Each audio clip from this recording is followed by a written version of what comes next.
Yes భీమా నోరు విప్పాడు. ధర్మస్థల కేసులో whistle బ్లోయర్గా ఎవరైతే ఉన్నారో భీమా సంచలన ఆరోపణలు చేశారో. ఆయన ఒక నేషనల్ మీడియా ఛానల్తో ఆయన మాట్లాడారు. ఆయన మాట్లాడింది ఏంటంటే, ఆలయ కమిటీ నిర్వాహకులు, ధర్మస్థల ఆలయ కమిటీని ఎవరైతే నిర్వహిస్తున్నారో ఆ నిర్వాహకులు చెబితేనే తాను గుర్తు తెలియని శవాల్ని పూడ్చిపెట్టానని భీమా సంచలన విషయాలు ఇప్పుడు వెల్లడించారు. సో ధర్మస్థలాలకు సంబంధించినటువంటి ఆ శవాల పూడ్చివేత, తవ్వకాలు ఇదంతా దేశవ్యాప్తంగా పెను సంచలనాలని సృష్టించాయి. సో ఎవరైతే విజిల్ బ్లోయర్గా ఉన్నారో మనం చూస్తున్నాం, రెగ్యులర్గా ఆ తవ్వకాలు జరుగుతున్నప్పుడు పోలీసు వాళ్ళతో ఒక మొత్తం ముసుగేసుకున్నటువంటి ఒక వ్యక్తి ఉంటున్నారు కదా, సో ఆయనే విజిల్ బ్లోయర్ భీమా ఇప్పుడు మీడియా ముందుకు వచ్చారు. అదే అంటే ఆయన ఫేస్ ఇంతవరకు కూడా రివీల్ కాలేదు.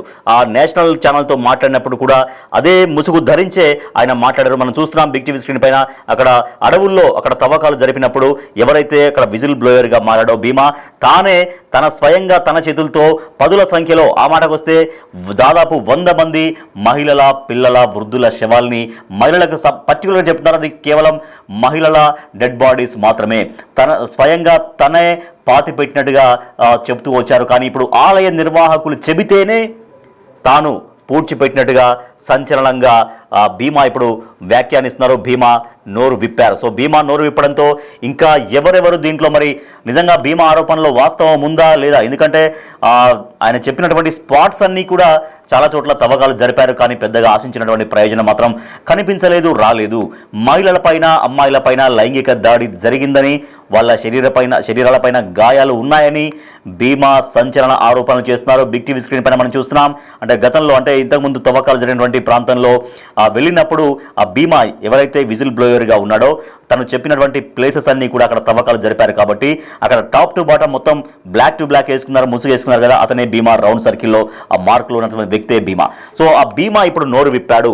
ఆలయ నిర్వాహకులు చెబితేనే తాను పూడ్చిపెట్టాను అని, ఆ అమ్మాయిల ఒంటిపైన గాయాలు ఉన్నాయి, వాళ్ళు అత్యాచారానికి గురైనటువంటి వాళ్ళు, దేవస్థానం అధికారులు చెబితేనే, నిర్వాహకులు చెబితేనే తాను పూడ్చిపెట్టినట్టుగా చెబుతూ ఉన్నారు భీమా. సో 1995 నుంచి 2014 మధ్య తనతో పాటు మరికొందరు కూడా, తను ఒక్కడే కాదు, 1995 నుంచి 2014 వరకు, అంటే దాదాపుగా 20 ఏళ్ల వరకు. సో 20 ఏళ్లలో తనతో పాటు మరికొందరు అందరూ కలిసి పూడ్చిపెట్టినారు. డజన్ల కొద్దీ శవాల్ని పూడ్చిపెట్టాము అని భీమా ఇప్పుడు వెల్లడిస్తూ ఉన్నారు. సో మీడియాతో మాట్లాడారు ఆయన, నేషనల్ మీడియాకు సంబంధించినటువంటి ఒక ఛానల్తో మాట్లాడారు. మృతదేహాల్లో చాలా వరకు మహిళలు, పిల్లలే ఉన్నారంటూ భీమా సంచలనంగా చెబుతున్నారు. అన్ని శవాల్ని అడవిలోనే పాతి పెట్టామని భీమా చెబుతున్నారు.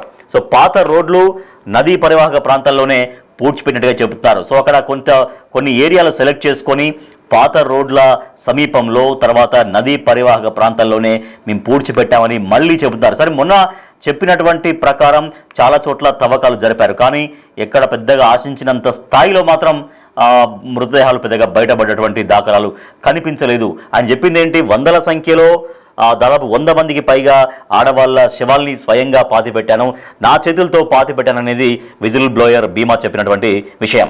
కానీ బయటపడ్డవి అనేది పెద్దగా ఏమి కనిపించలేదు. 1, 2, 3 డెడ్ బాడీస్ తప్ప పెద్దగా వందల, పదుల సంఖ్యలో కనపడలేదు. అయితే నేత్రావతి స్నానాల ఘట్టాల దగ్గర 70 మృతదేహాలని పూడ్చిపెట్టినట్లు ఆయన వెల్లడిస్తున్నారు. 13వ స్పాట్లో ఎక్కువగా మృతదేహాలు ఉన్నాయని భీమా చెబుతున్నారు. రేపు జరిగిన తర్వాతే మృతదేహాలను ఖననం చేసినట్లు వెల్లడి. సో ఎవరైతే చెప్తున్నారో తనతో పాటుగా ఇంకా కొంతమంది అందరూ కలిసి మృతదేహాలని పాతిపెట్టాం, అక్కడ నేత్రావతి నదీ సమీపంలో పెట్టాం, కొన్ని పాత రోడ్ల సమీపంలో పెట్టామని భీమా చెబుతున్నాడు. మరి భీమా ఇంకా రాబోయే రోజుల్లో ఇంకా ఎటువంటి విషయాలు చెబుతాడు, ఇంకా ఎటువంటి వాస్తవాలు చెబుతాడు? మరి భీమా చెప్పిన దాంట్లో నిజంగా వాస్తవాలు ఉన్నాయా లేవా? కానీ వస్తున్నటువంటి రిజల్ట్స్ చూస్తుంటే, ఎందుకంటే చాలా రోజులు అక్కడ తవ్వకాలు జరిపిన తర్వాత పెద్దగా ఆయన చెప్పినంత స్థాయిలో అక్కడ మృతదేహాలు బయటపడ్డాయా అంటే అది లేదు. మరి ఇప్పుడు మళ్ళీ కొత్తగా మీడియా ముందుకు వచ్చారు. మీడియా ముందు కంటే పర్టికులర్గా కేవలం ఒక నేషనల్ మీడియాకి సంబంధించినటువంటి ఒకే ఒక్క ఛానల్తో మాత్రమే ఆయన మాట్లాడారు. అలా తన ఫేస్ ఎక్కడ రివీల్ కాలేదు. దాంట్లో కూడా తన ఫేస్ ఎక్కువ రివీల్ కాకుండా ఎట్లా అయితే మనకు కనిపిస్తున్నారో, ఇప్పుడు ఆ అడవిలో తవ్వకాలు జరిపినప్పుడు ఎట్లా అయితే మనకు కనిపించారో మొత్తం టాప్ టు బాటం ఒక నల్లటి ముసుగు వేసుకొని ఎట్లా ఉన్నాడో భీమా అట్లాగే ఉన్నాడు, అదే మాట్లాడు. ఒకసారి భీమా ఏం మాట్లాడాడో మనం డీటెయిల్డ్గా మనం చూద్దాం. సో ఆలయ నిర్వాహకులే పూడ్చిపెట్టాలని నన్ను ఆదేశించారు. సంచలన ఆరోపణ. మాజీ పారిశుద్ధ్య కార్మికుడు విజిల్ బ్లోయర్గా మారినటువంటి భీమా చేస్తున్నటువంటి ఆరోపణ ఇది. ఆ కర్ణాటకలో అత్యంత వివాదాస్పదంగా మారినటువంటి మృతదేహాల పూడ్చివేత ఉదంతంలో ధర్మస్థల ఆలయ నిర్వాహకులే గుర్తు తెలియని మృతదేహాలను అటవీ ప్రాంతాల్లో పూడ్చి పెట్టాలని తనను ఆదేశించారని మాజీ పారిశుద్ధ్య కార్మికుడు భీమా తాజాగా ప్రకటించారు. ఒక ఛానల్కి ఇచ్చినటువంటి ప్రత్యేక ఇంటర్వ్యూలో భీమా సంచలన విషయాలు తొలిసారిగా పంచుకున్నారు. తాను తనతో పాటుగా మరికొందరు కలిసి డజన్ల కొద్దీ మృతదేహాలను 1995 నుంచి 2014 దాకా అంటే దాదాపుగా 20 ఏళ్ల మధ్య కాలంలో అటవీ ప్రాంతాల్లో వేరు చోట్ల పూడ్చిపెట్టాం. మృతుల్లో చాలా వరకు మహిళలున్నారు, చిన్నారులున్నారు. ఆనాడు పారిశుద్ధ్య కార్మికుడిగా పనిచేశా. అయితే మృతదేహాలను పూడ్చి పెట్టాలని స్థానిక ప్రభుత్వ యంత్రాంగం నుంచి కానీ గ్రామ పంచాయతీ అధికారులు కానీ ఆదేశించలేదు. కేవలం ధర్మస్థల ఆలయ సమాచార కేంద్రం నిర్వాహకులు అధికారులే తమకు ఈ ఆదేశాలు ఇచ్చారని, ఏ ఒక్క మృతదేహాన్ని కూడా శ్మశాన వాటికలో ఖననం చేయలేదు, అన్నింటినీ అడవిలోనే పాతిపెట్టాం, పాత రోడ్లు నదీ పరివాహక ప్రాంతాల్లో పూడ్చిపెట్టాం, బాహుబలి కొండల్లో ఒక మహిళను పూడ్చిపెట్టామని చెబుతున్నారు. నేత్రావతి స్నానఘట్టం సమీపంలో ఏకంగా 70 1 కాదు 2 కాదు 10ల సంఖ్యలో అంటే 70 మృతదేహాలని పాతిపెట్టామని భీమా చెబుతున్నారు. అధికారులు తవ్వకాలు జరిపిన 13వ చోట అయితే దాదాపు 70 నుంచి 80 మృతదేహాలను పూడ్చిపెట్టాం. కొన్నిసార్లు పూడ్చేటప్పుడు స్థానికులు మమ్మల్ని గమనించారు, కానీ ఎవరు మాకు అడ్డు చెప్పలేదు అంటూ విజిల్ బ్లోయర్గా మారినటువంటి భీమా చెబుతున్నాడు. సో మృతదేహాలను చూస్తే హింసకు గురైనట్టుగా, లైంగిక వేధింపులకు గురైనట్టుగా చాలా స్పష్టంగా తెలుస్తోంది. మృతదేహాలపైన గాయాలైనటువంటి గుర్తులు ఉండేవి. హింసించి చంపేశారు అనేది తనకు అర్థమైనట్టుగా చెబుతున్నారు. కానీ వాస్తవంగా లైంగిక వేధింపులు జరిగాయో లేదో వైద్య నిపుణులే చెప్పగలరు అనేది తనది ఆరోపణ. అయితే ఆరోపణ కావచ్చు, కానీ నిజంగా లైంగిక వేధింపులు జరిగాయా లేదనేది వైద్య నిపుణులు మాత్రమే చెప్పగలరు అని కూడా భీమా చెబుతున్నారు. చిన్నారులు మొదలు వృద్ధుల దాకా అన్ని వయసుల వాళ్ళ మృతదేహాలను పూడ్చిపెట్టాం. 100 మృతదేహాల్లో దాదాపు 90 దాకా మహిళలవే ఉన్నాయి. అడవిలో వర్షాల కారణంగా నేల జనరల్గా కోతకు గురవుతూ ఉంటుంది. అట్లా గురి కావడం, అటవీ ప్రాంతం దాకా నివాస భవన నిర్మాణాలు జరగడంతో ఇప్పుడు కొన్ని పూడ్చిన స్థలాల్ని గుర్తుపట్టడం కష్టంగా ఉందని కూడా చెప్తున్నాడు. గతంలో గుర్తుపట్టడానికి అక్కడ ఒక రోడ్డు ఉండేది, జేసీబీ తవ్వకాలతో ఇప్పుడు రహదారి మొత్తం గుర్తించకుండా మారిపోయింది.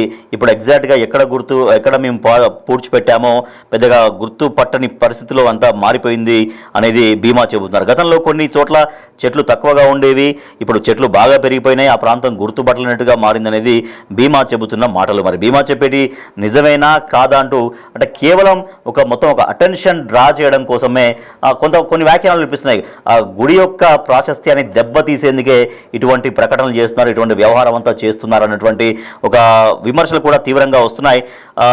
అయితే ప్రత్యేక దర్యాప్తు బృందం సిట్ విచారణను తాను పూర్తిగా నమ్ముతున్నా అంటూ భీమా చెబుతున్నారు. కానీ సిట్ అధికారులు తాను చెప్పేది పెద్దగా విశ్వసించట్లేరని కూడా ఆయన వాపోతున్నారు. వాళ్ళ దర్యాప్తు ధోరణి చూస్తుంటే తనకు విసుగు వస్తోంది.